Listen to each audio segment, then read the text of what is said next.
Welcome to New York Got Game.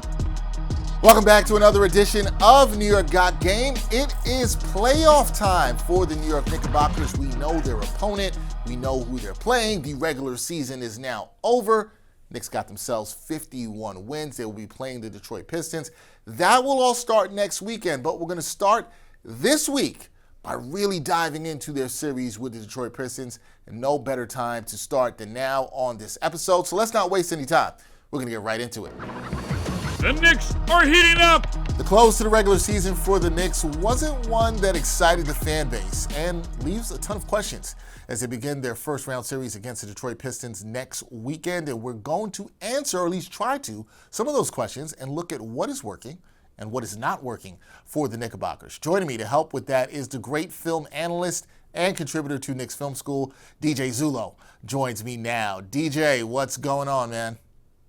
I'm good, Dexter. It's been a wild, crazy, interesting season that has come to its end, and we have a playoffs to break down, which will, I think, continue that interesting, maybe confusing level. But it's a lot of fun to break this down all year, and I'm happy to join you and sort of sink our teeth into what I really think is going to be a competitive first-round series, and maybe sort of try to understand what went right, as you said, and what went wrong during this 82-game stretch. Yeah, we're going to try. I don't know if we're going to have all the answers, but we are going to try. And you're right, DJ. This has been a roller coaster ride of a season. You know, it's crazy to say that because it's a 51-win season for the Knicks, back-to-back 50-win seasons for the first time since 1995.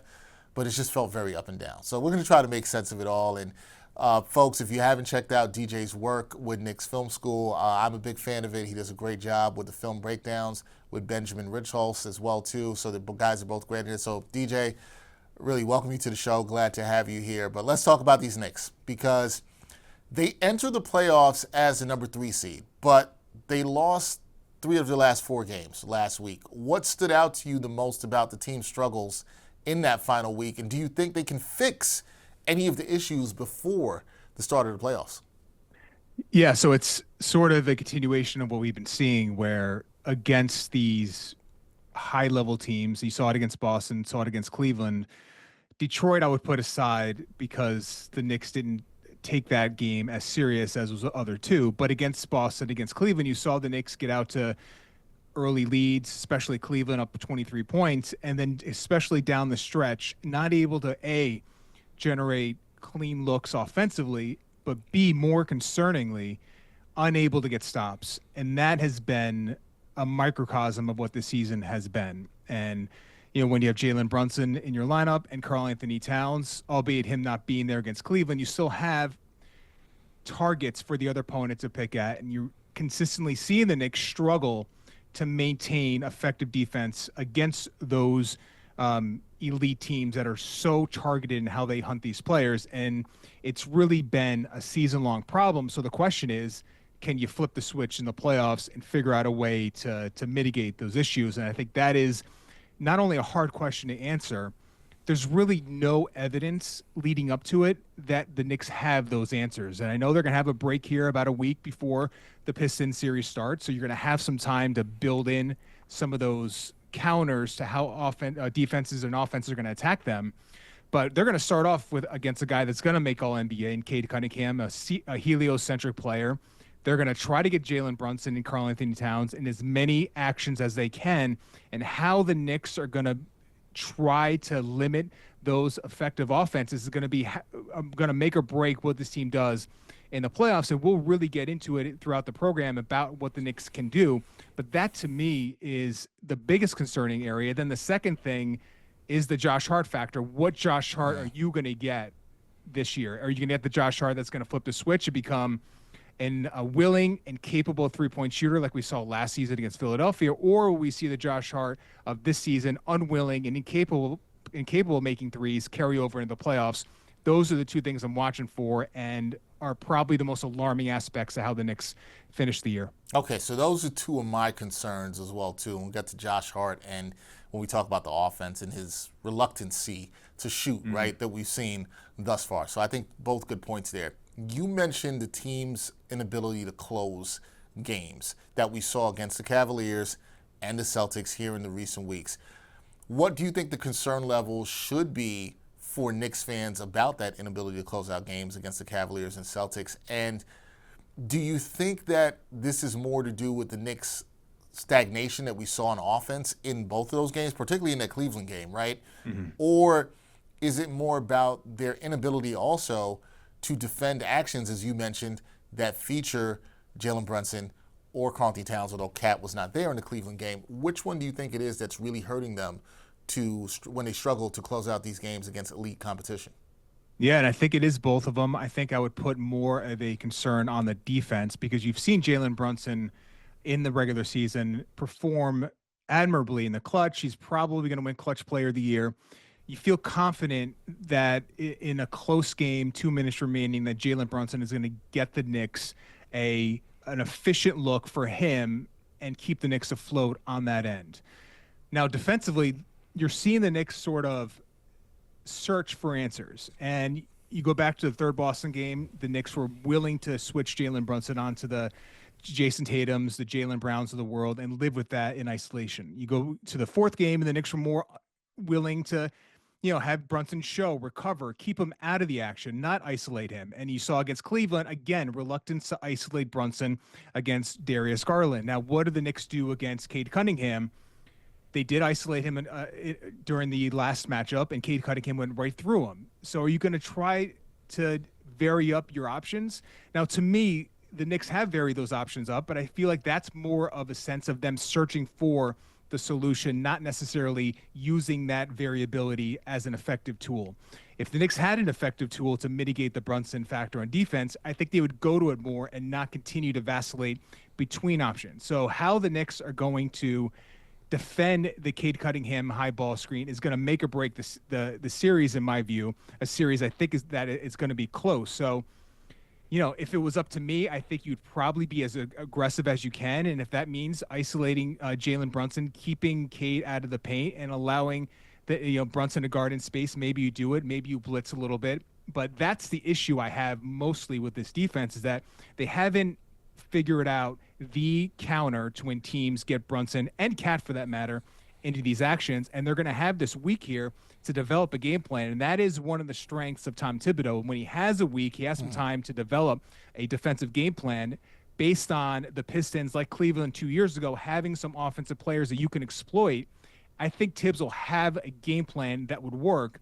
How that can sustain itself over a 7-game series potentially is the big question. That is a big question, and it's interesting you brought that up because I was talking about that with my colleague Stephen Bondi yesterday about that sort of notion of could the Knicks flip the switch, right, DJ here? And he said the things that he would feel confident about was, one, Jalen Brunson, his playoff performance, and then two, Tom Thibodeau, his ability to prepare for the Pistons there with some of the concerns that you and I have, particularly on the defensive end. Let's switch back to offense real quick for a second, because the Knicks, they finished with a top 5 offense according to Cleaning the Glass, site that I like to look at advanced stats for. But when you look at the Knicks offense over the course of the season, what do you think the biggest strengths of this Knicks offense was that changed a lot from the previous season, and why did those strengths work for them offensively?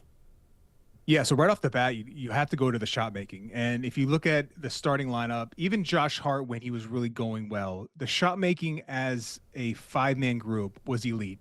And I know a lot of the talk has been, and rightfully so, about the lack of 3-point volume for this team this year. 27th, I believe, last I checked, in overall 3-point volume, a number you would expect would need to be higher for this team to really compete with the top teams in the NBA. It's just a math problem the Knicks are going to have to figure out. Now, putting that aside, the Knicks still, as you said, had a top 5 offense based on the fact that they were still able to maintain offense with their elite shot making. And that's Brunson, that's Cat, and that you even have to throw in Mikal Bridges in there, who was fantastic in the intermediate mid-range area, an area of the floor that's going to have to be something they're going to lean on in the playoffs in a more half-court setting, especially if Brunson is going to be defended in an aggressive manner to try to get the ball out of his hands.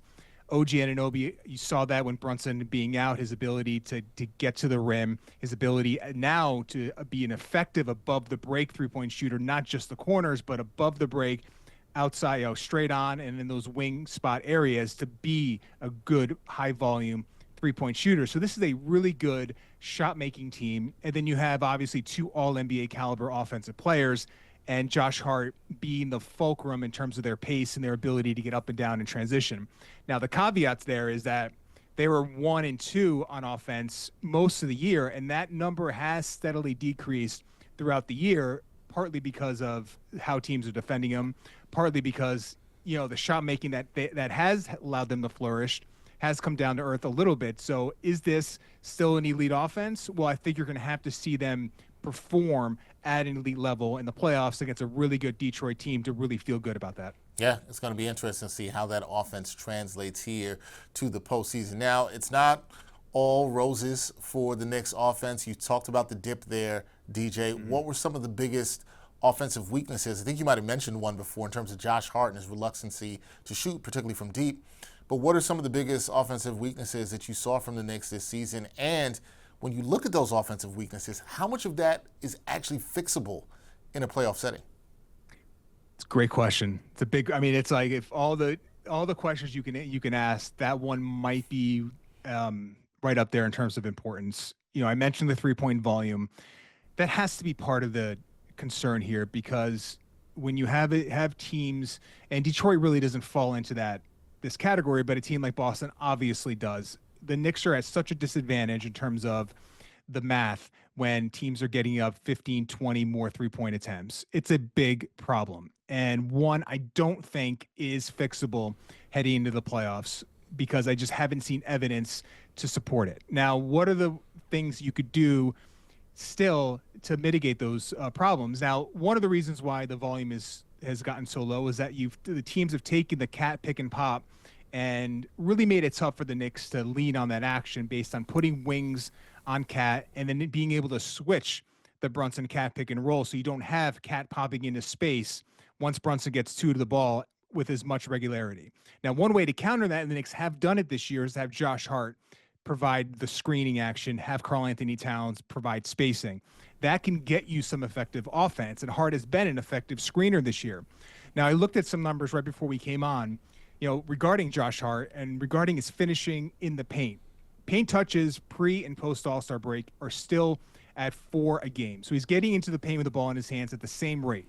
Pre-All-Star break, 71% on field goal percentage when he's gotten into the paint. Post, that number has dipped to 51%. And for the Knicks to still have a 3-point volume that's below what their opponent is going to be, they're going to have to really maybe not dominate the paint, but own it in a way where Josh Hart, Karl-Anthony Towns post-ups are going to be able to make up some of those points. Offensive rebounding with Mitchell Robinson as well. They're going to have to figure out a way to close that gap. Josh Hart as a finisher, especially in transition, has to be part of that solution. And it hasn't been there of late, but maybe a week off, allow him to get that verve back, which I think he's missed a little bit, can maybe make Josh Hart a more effective transition player, boosting the Knicks offense a little bit there. That would be huge for the Knicks if they can get Josh Hart, back into that flow in transition, also getting into the paint and creating havoc like we know that he can. But DJ, let's go back to the defense real quick, because it's been, I'm trying to be nice here, it's been a work in progress all season. Okay, per Cleaning the Glass, they finished 12th in defensive rating. And you mentioned a little bit about this before in terms of the actions that Brunson and Cat get put into, but when you looked at this Knicks defense all season, where did the defense break down the most often, and do you think those issues can be exploited in a playoff series, particularly by the elite teams? Yeah, so right off the bat, you look at the point of attack, and Mikal Bridges, when he was brought in here, you thought that you had a guy that you could put on some of those really dynamic guards and maybe not shut that player down, but feel good about that matchup day in and day out, allowing OG Anunoby, Josh Hart to play more of a off-the-ball style of defense, which I think theoretically was the plan going in, and that just hasn't manifested itself in reality this season. The Mikal Bridges struggles guarding the point of attack have been well documented. He's had spurts of positive play, but overall has not been there. Now, luckily for the Knicks, they have a guy named OG Anunoby that's going to get all defensive votes, one of the all NBA defensive teams. you could put him on a guy like Cade Cunningham and feel great about that. Now you're getting a worse defensive player guarding in space than Mikal Bridges versus OG Anunoby, but you still feel pretty good about that. And against Cade Cunningham, specifically a guy that's maybe not the dynamic ball handler that's going to blow by you, but a guy that's going to carve out space, get into the mid range, get to his right-handed jump hook, get to the, those areas of the floor we could shoot over the top. A guy like OG Anunoby might be your best option, regardless of how Mikal Bridges is defending anyway. So I think the Knicks should be okay, assuming they can keep OG out of foul trouble in that series against the Pistons and Cade Cunningham. But that's, I think, one way the Knicks can maybe not solve that issue, but lessen the impact. And then how they're going to defend with Cat and Brunson being on the floor, because again, you always have two players to pick at on the offensive end, and it's really hard to hide one player in the NBA at this level, and it's almost impossible to hide two. So where's Cat going to defend? Is he going to play primary drop? Is he going to be more aggressive?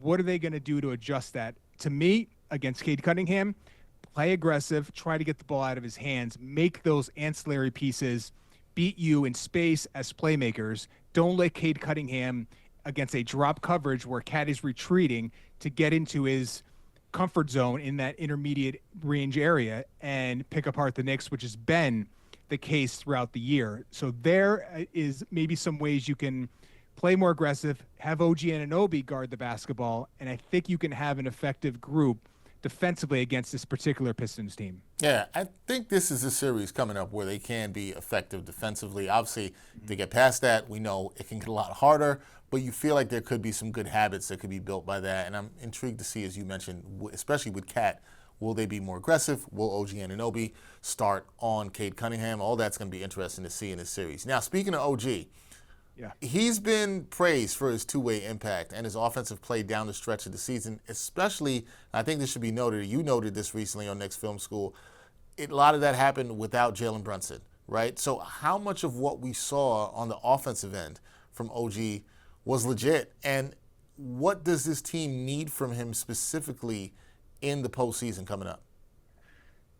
So here's the OG Anunoby conundrum here, is that you had that 10, 12 game stretch without Jalen Brunson where he averaged, over 25 points a game.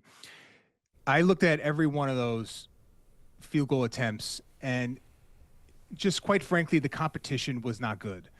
Now, the team competition wasn't good, and then the players that were defending him, for the most part, weren't good. That Clipper game where he scored well, and that's a really good defense, James Harden had a lot of those reps, and OG Anunoby just beat him, and James Harden, not renowned for his defensive ability. So I don't think OG Anunoby is that guy, but you don't need him to be that guy, to your point about what they need from him in the playoffs.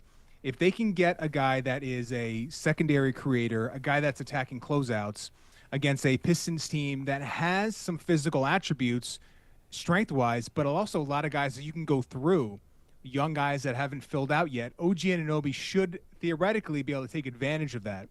So I think that where the ball's getting to the second side and OG Anunoby is on the opposite wing or in the corner, can he attack closeouts and gets the rim and finish? And then the shooting has to be there as well. I mentioned the above the break shooting being high level this year compared to previous years. That has to carry over because we know Mikal Bridges and Josh Hart are not going to provide that level of shooting outside the corner. So that could provide the Knicks with enough tertiary ball handling impact to help take the pressure off Brunson, help take the pressure off karl-anthony Towns. So you don't need OG Anunoby to play like an all-star offensively, but if you can match sort of what he did against the Pacers last season, do enough in the mid-range, run him off those zoom actions to get him some momentum, getting downhill to his right hand, finish in transition, that's enough to give the Knicks another option there with Mikal Bridges to at least get past Detroit and maybe give them a puncher's chance against a potential Boston matchup. Yeah, intrigued to see how OG plays this playoffs. And again, not expecting the 25 points per game here, although I do think that was good for his confidence. I don't know how you feel about that, DJ, despite the competition he did it against being lesser, which I agree with you on. Has to be good for his confidence heading into this postseason here. Now, another player I wanted to talk to you about, Mikal Bridges. We know he's gone through some ups and downs since joining this Knicks team. And you talked about the fact that his shooting, which has still been pretty good, particularly in the mid-range, right? He's still been a really good shooter there. Generally in the playoffs, that part of the court opens up a lot more as people try to take away what's in the paint, and then also from downtown, they're trying to take away the three-point shot as well too. How do you see him best thriving in this series against the Pistons? Like, what's the best look for Mikal Bridges in this series, and do you see him thriving? Is it killing it in the mid-range with his shot? How do you see him thriving in this series? Yeah, the mid-range has to be part of it because it's an area of the floor, as you mentioned, that can be exploited in the playoffs. It's a shot that teams are more willing to give up as they try to take away the rim and take away the three-point volume. One of the ways he has gotten into that mid-range area, and then when he does get all the way to the basket, it's when he has set screens when teams are in these switching schemes. And one of the ways he does is that he'll set the screen below the defender that's trying to switch onto him, maintain that low leverage, and then slip out, get into the paint, and have some room to operate. A lot of times he'll get that shot off around just outside the restricted area for either a floater or a short mid-range shot. Most mid-range shooters, if you're elite, you're shooting at like 45, 46%. That particular shot, Bridges can make upwards of 50, 51, 52%. It's a really high efficient shot when offense is really hard to come by, especially against a good defense. That's one way Bridges can get some effective offense. And just a general, take some pressure off Brunson, handle the ball a little bit. The problem is when Bridges handles the basketball and he gets into his bag, it's for himself. He's not a high-level playmaker, so you're not gaining the playmaking ability. But again, take some pressure off Brunson and then get out and transition as much as possible. I think that particular area, maybe a week off will help the team. I think the volume of transition attempts is going to be something to watch out for. I don't know if this Knicks team can just play in a half court against a really good defensive team in Detroit and have effective offense. The transition has to be there. It's been there in terms of the efficiency throughout the year, but hasn't been there in terms of the volume. And I think the Knicks have to marry those two areas to give themselves something else to lean on just outside the half-court setting as well. All right, I'll be interested to see how that plays out, particularly for Mikal on the offensive end. Now, when you look further, DJ, at this Pistons series, I want you to put your coaching hat on here. If you're Tom Thibodeau, what's the first adjustment or focus that you would make as you prepare for Detroit in Game 1? What's the first thing you're saying, okay, this is what we have to change, this is what we're trying to take away, this is what we need to establish? What's that one thing for you? Great question. And, you look at Cade Cunningham, he's the head of the snake. So what are you doing to lessen his impact? Cade Cunningham against the Knicks this year, 31 points, 8 assists, 5 rebounds, 66% true shooting, which is a well above average mark for a guy that has been a below average efficiency player this year. So there's something that he has found against the Knicks that has prevented sorry, I messed my hat up when I was trying to put my coach's hat on. It's now, there we go. Now we're better. Now you have a proper coach's hat. Now the proper coach's hat is on. I'm glad you caught it. I didn't want to interrupt you, but I'm glad you caught it. You got to make sure things are looking okay in the camera. You got to multitask. So how are you going to limit Cade Cunningham? He had a great year scoring the basketball, playmaking versus the Knicks this year. You have to be aggressive with him at the point of attack. When the Knicks are in their drop cover, something I alluded to earlier in the program, he's able to easily get to his spots. And then he's such an effective shooter in that intermediate area, it's really hard for the Knicks to limit him. If you play aggressive with him, you're taking away that short mid-range area, and then you're putting the pressure on some of these other ancillary pieces to beat you. Now, if that's going to be Jalen Duren and Beef Stew playmaking out of a short roll, can they be effective in that area at times? Yes, we saw that in the last Detroit game. But to me, if you're looking at trade-offs and areas where you're going to be willing to give something up, think about, I mentioned the Cavalier series 2 years ago and how the Knicks basically said, Evan Mobley, you're going to be the one that's going to make or break the series for your team. And he wasn't able to do it. Now, I think you put the same pressure on Jalen Duren, you put the same pressure on Isaiah Stewart, and you put the same pressure on Tobias Harris and Tim Hardaway Jr. and even Malik Beasley. Let those guys beat you. If you're going to get beaten, you can't let Cade Cunningham get to his spots as comfortably as he did during the regular season. That has to be part of the area. And then think Tom Thibodeau has shown an ability to vary up coverages and play a more aggressive style when he's had some time to really hone in on a defensive system against a playoff opponent. All right, see, the coach's hat was working for you there. I like that strategy. I like that first thing that you would look at in this series here. We've talked a lot, I feel like, through all of this, right? When we were talking about this matchup, we talked a lot about how things would play out, particularly on the perimeter, whether it's OG Anunoby and Mikal Bridges on offense, whether it's guarding Cade Cunningham on defense. How do you see this matchup between the Knicks and Pistons playing out on the perimeter, particularly with Detroit's length and athleticism? And the reason this question came to me, DJ, too, because when I looked at the last game where the Knicks played against the Pistons, one of the things that stood out to me, particularly with Karl-Anthony Towns, and he's got, whether it's Beef Stew, Isaiah Stewart, or Jalen Duren on him, this feels like a matchup for him even on the perimeter where he should be able to get up some more threes. So, but they are a long team. They are an athletic team. How do you see this all playing out between the Knicks and the Pistons on the perimeter? Yeah, it's a good question, and I think they are a long, athletic team. That is a great attribute of theirs. Asar Thompson, Holland, even Tim Hardaway Jr. in terms of his agility side to side, I think is underrated. What can you do to counter that? I think one of the things the Knicks have on their side is, I think, a strength advantage. OG Anunoby talked about him. Second side creation. Can you go through these defenders, get all the way to the basket? I think Jalen Brunson against, whether whoever they put on him, whether it's Holland or Thompson, he should have a physical strength advantage against those players. And I think that's one of the ways, teams that are more of a veteran laden group, a little bit older, you can have that advantage. The Knicks really need to lean into that because as you mentioned, and it's a great point, this team can really disrupt you with their length and athleticism.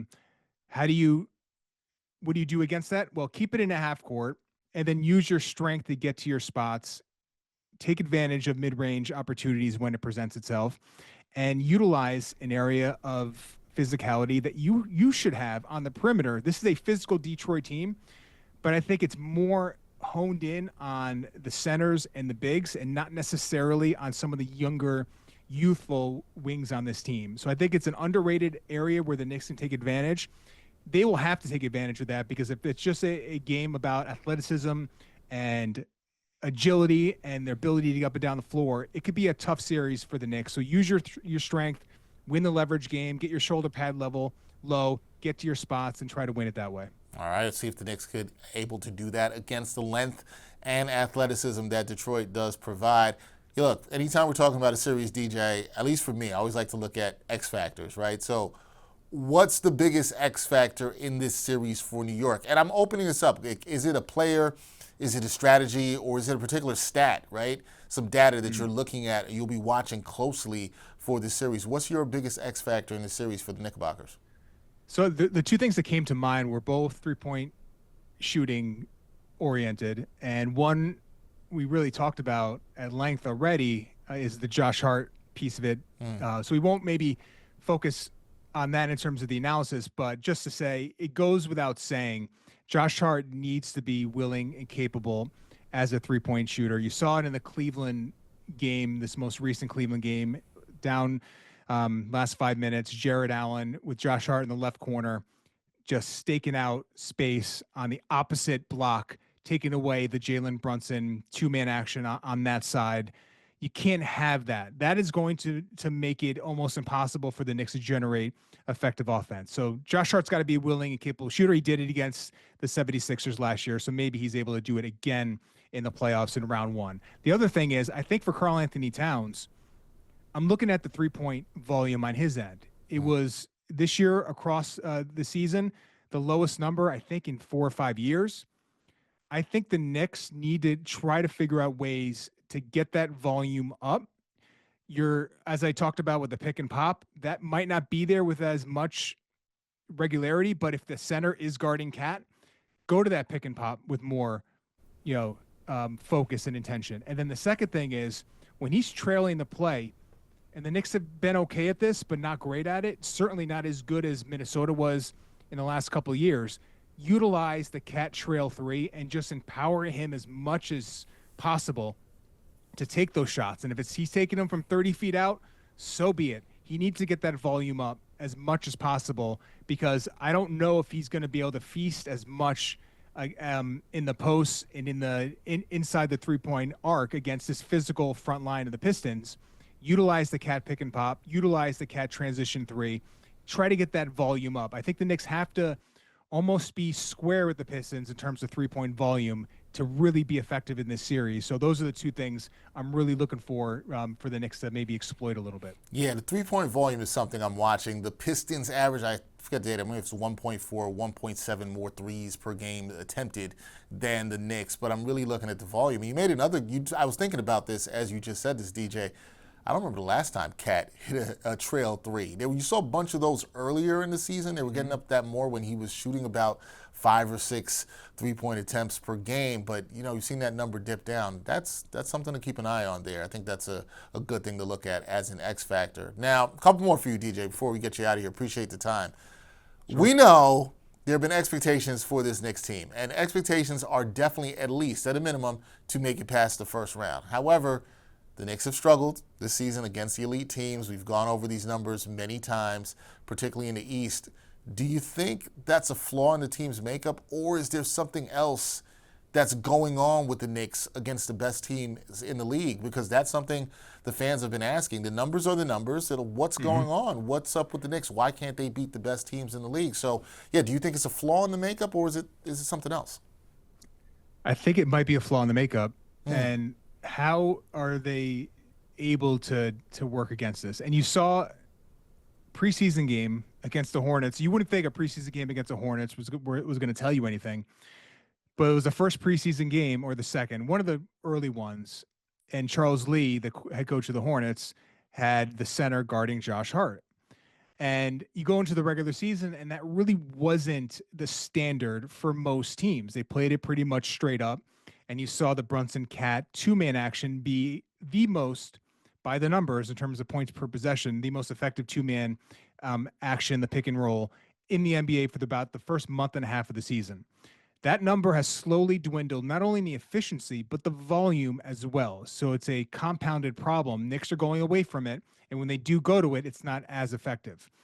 So if you're going to have so much built in to Jalen Brunson and karl-Anthony Towns, and those two, in terms of the way they play off each other, is stifled by how teams are defending them, then you have to then make the conclusion that there is something within that pairing that is a flaw in the system, flaw in the makeup, flaw in the roster construction. Now, maybe there is something else that another head coach could possibly provide that would unlock them a little bit, but we're not there yet.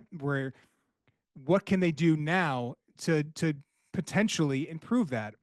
If they're going to put wings on Cat and length on Brunson, you're going to have other option, whether that's Mikal Bridges as more of a ball handler in the pick and roll, or Josh Hart as a screener. They're going to have to be able to do those things. But that's what these best teams have done.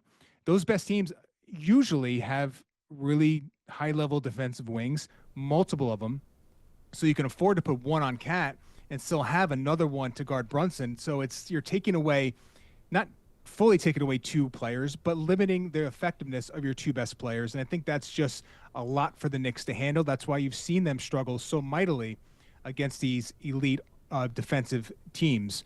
Now, does Detroit have that same makeup? I don't think they do, which is why I think the Knicks might be okay in this series. But we know Boston does, and we know other teams in the playoffs do. And I think that's where, if you're looking big picture about this team this year, then going forward, you have to figure out a way to get Brunson and get Cat to be able to be more synergistic together, because since about December 15th, it's been underwhelming, and it needs to be overwhelming against these teams to really be an elite championship offense. Yeah, that definitely has to change. Good notes there, DJ. And you know this, every time there's a postseason, we're looking at who's going to step up. Which Knicks player or players, we'll have multiple players if necessary, do you think must step up in order for this team to make a serious run in the Eastern Conference? And I feel like this is a good question coming off the last one, because we're talking about there possibly being flaws in the makeup of this team and the roster construction. So if there's going to change, who's got to step up for them here in this playoff run? Well, let's go to a guy we haven't talked about yet. And they're going to need someone off the bench to be basically their sixth starter, because they're not going 7, 8, 9 in terms of the volume of minutes. And I think the Knicks, to be quite honest, don't have the depth some of these other teams have. So I think Deuce McBride needs to be what he showed last year in the playoffs, which is a guy that is not only a really good defensive player, but you're probably your best volume 3-point shooter. And there might come a point, maybe it doesn't happen against Detroit, maybe it happens against a potential Boston team, where the Josh Hart shooting is such an issue, and the way teams are impacting the Knicks on offense is so problematic without guarding Josh Hart, that Deuce McBride becomes the literal fifth starter. And you're going to need him to provide the point of attack defense, maybe allow OG Anunoby to be a little more off ball, but just be that volume shooter. And even if he's not starting, if Josh Hart continues to start and he even improves, they're going to need that jolt of offense that he showed time and time again in the playoffs last year, and he's highly capable of doing it. He's one of the few guys above the break that can be that high degree, tough 3-point shot maker. He's going to have a really good series, because I'm not overly confident in the other players coming off the bench, just based on some up and down of play of late in terms of their production campaign, and Shamet and even Mitchell Robinson, who, although is off the minutes restriction and has looked good conditionally, I don't know if he has performed day in, day out like a player you could feel confident in. Every game is going to provide high-level quality play. So I think they need at least one guy to just every night, you're going to know what you're going to get. Deuce McBride, I think, is the most capable of being that way, and they need him to play high-level basketball for them to have a shot, even against Detroit and beyond. I love that you mentioned Deuce here. I have a follow-up for that, because you said there could come a point, whether it's in this series, maybe not as likely, maybe following this if they advance, where he could become the fifth starter, literally the fifth starter. Some fans, and I know you know this, have been saying, hey, they should swap Deuce. He should be in the starting lineup. Been asking about it all year. Do you have any confidence that Tom Thibodeau would make that change in the playoffs now, DJ, after we just went through this regular season, long sample size and all that, and we know Tibbs doesn't always make these changes. Do you have confidence he would do that here in the postseason? I don't. And there's actually two players I think you could swap Deuce in for, and I think you would get potential some nice boost from. And Bridges the other one? Bridges is the other one. Based on the lineup data, you see Deuce with Bridges off, Deuce in with the starters. That lineup has killed this year. Yep.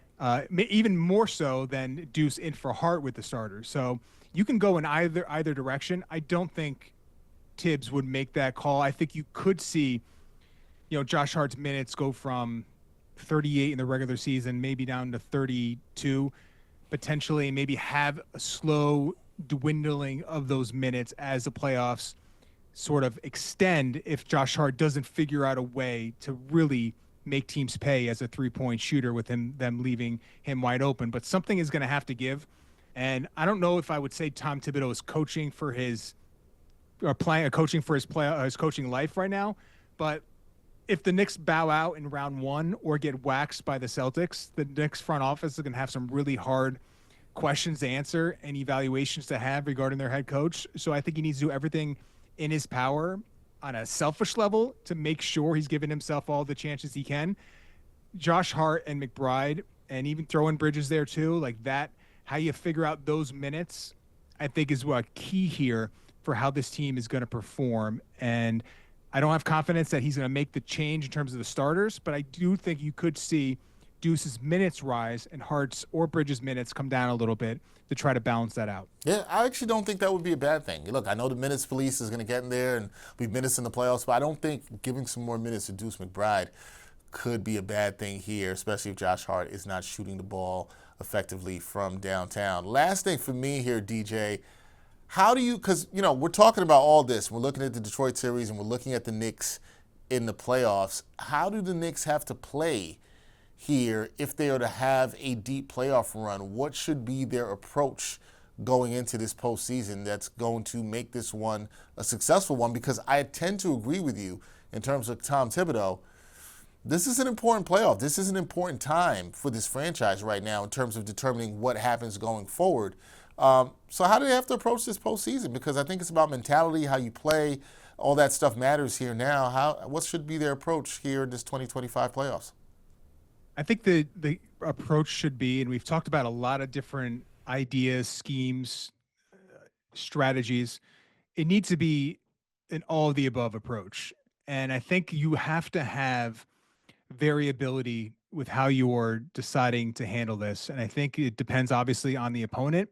We've talked about how an aggressive defensive coverage against Cade could provide some dividends for the Knicks. And I think you have to empower on the offensive end OG Anunoby, Mikal Bridges specifically, because I don't think you can have a repeat of what Jalen Brunson did last season this year. And I don't think there would be any scenario where Jalen Brunson is doing that in quarters 1 through 3.5. But what I don't want to see is 6 minutes ago in the fourth quarter, where the Knicks devolve into Jalen Brunson iso ball, heliocentric ball, because I don't think with the wings that are going to be guarding him and with how difficult that type of offense is, that is not a sustainable look. So you have to be able to empower your offensive players in quarters 1 through 3 to make sure they're there and available in quarters 4 to the point where you can lean on them a little bit and tap into the Karl-Anthony Towns post-up game, which I know was a huge aspect to that last Boston game. Allow him deep catches, provide those screening actions to give him an ability to catch the ball a little bit deeper and allow him to go to work. Again, is it the most effective, efficient offense in the league? No. In the regular season, it certainly isn't. But in the playoffs, it actually could be because the standard for good offense in the playoffs is much, much lower. So that means Mikal Bridges' mid-range shots become more important. OG Anunoby attacking against the second side defense, more important. Josh Hart in transition, more important. So these are the things you're going to have to do. I don't want to see Jalen Brunson have to carry the load in the same way down the stretch of these games because I don't think it's sustainable. And that means you're going to have to really try to lean on these players earlier in the game so they're there for you and available mentally in the fourth quarter of some close, intense physical playoff games. Which is why, to that point, I wonder how much of what the Knicks experienced, right, the rest of these players in the time when Jalen Brunson wasn't there, I wonder how much that helped them, DJ, in terms of becoming a less Jalen Brunson heliocentric offense. I do wonder about that. One more thing before I let you go. What's your prediction? What's your prediction for this series? I know you had some concerns. I know you do not think it's going to be an easy series against the Pistons, but we want to get on the record your prediction. What are you going with? I'm picking the Knicks, and I'm picking the Knicks right now in 7. Ooh, 7. I was leaning 6, but just watching some film back of Detroit, the most recent game, and just having the utmost respect for what they do as a group. And the last stat I'll throw at you, if you look at since January the 1st, if you look at just the net rating, again going back to our friends at Cleaning the Glass, the Pistons net rating since that time plus 5.1. They're 30-19 since January 1st. The Knicks 27-21 plus 2.4. Caveat being Jalen Brunson missed a handful of games or a lot of games in that stretch. So that's going to depress that number a little bit. But the Pistons have been flat out better since the calendar year turned. So this is just a good basketball team. So I don't think the Knicks deserve, frankly, the confidence to pick them in 4 or 5. This is going to be a long physical series. The Knicks, based on the talent and I think having the best player in the series, I think will win out. But I think it's going to be in 7. I think they're going to have to lean on the MSG crowd to pull it out. But it should be a fun, physical series. I know you're going to be locked in. I'll be locked in. It'll be a fun one to break down as it kicks off. Hey, it'll be fun. But I'll tell you this, DJ, if it's going 7, that means it's going to be stressful for some of these Knicks fans. They do not want any parts of the 7. No, Knicks fans don't want that. They wanted you to say 4. They wanted you to say 5. But you being a man who looks at the data and the analytics and everything of it, we have to respect. Listen, I respect Detroit. I think it's going to be tough. I hope I'm wrong. Believe me. Yes, I feel. See, you know why? Because you want to be less stressed. We understand that. We definitely understand that. Everybody, that is DJ Zullo. Check him out with Knicks Film School. Film analyst, does a great job breaking down the Knicks. I hope you enjoyed this breakdown. I think I asked some pretty good questions, and I think DJ gave some pretty damn good answers to these questions. We'll see how it all plays out here in this series against Detroit. DJ, I appreciate you. First time coming on New York Got Game. We'll do it again soon.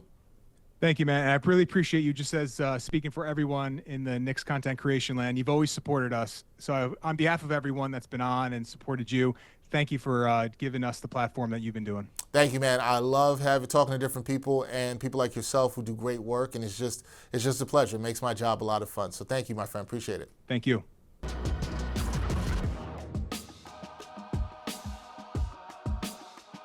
Okay, so we are in full playoff mode right now. We know the Knicks are playing the Pistons. Just talked about that with DJ Zullo. And now we just got to find out when they'll start playing. We know it'll be next weekend. We do not know the start time yet. NBA hasn't released that at the time of this recording, but we know it'll be either Saturday or Sunday for Game 1, which will be at the Garden for that best of 7 series. Now, we're going to dive even deeper into this best of 7 series this week on New York Got Game. We'll have another show, possibly live, to preview that series. More details on that coming up. And then once the series starts, we're going to continue to do something that we unveiled last week, our watch parties with myself and Brian Fonseca, where we kick it with you, watching with us during the game, and then we're on with you for the post game to break down either win or loss for the Knicks in the postseason. Should be some fun times through the playoffs. We are here. It is playoff times. It is one of my favorite times of year, and it should be yours too if you are a true basketball fan. That's going to do it for this episode. Special thanks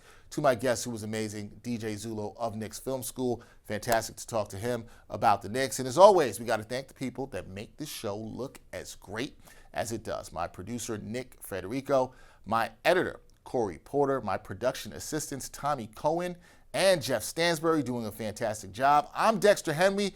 We'll catch you next week, where we'll be talking about the start of this Knicks playoff series against the Pistons the next time on New York Got Game. And thanks for watching New York Got Game. Boom shakalaka.